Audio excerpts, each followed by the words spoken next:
R K. নারায়ণের একটি বিখ্যাত গল্পের নাম হলো অ্যান অ্যাস্ট্রোলজার্স ডে এবং এখানে আমরা জেনে নেব অ্যাস্ট্রোলজার্স ডে গল্পের থিমস অর্থাৎ বিষয়বস্তুগুলো কি কি ছিল। এই গল্পের সবথেকে গুরুত্বপূর্ণ বিষয়বস্তু বা থিম হিসাবে বলতে পারি আয়রনি অফ ফেট অর্থাৎ ভাগ্যের পরিহাস, রিলিজিয়ন অ্যান্ড ব্লাইন্ড ফেথ অর্থাৎ ধর্ম এবং অন্ধবিশ্বাসের উপরও এই গল্প আলোকপাত করে।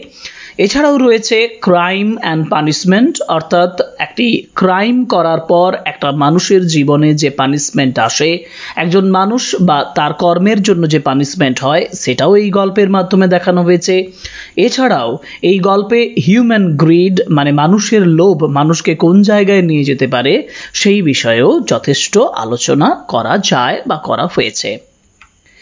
কর্ম যেটার অর্থ হলো টিট ফর ট্যাট অর্থাৎ যেমন তুমি কর্ম করবে তেমন তোমার ফলাফল হবে, এই বিষয়টাও অ্যান অ্যাস্ট্রোলজার্স ডে গল্পে খুব সুন্দরভাবে চিত্রিত হয়েছে।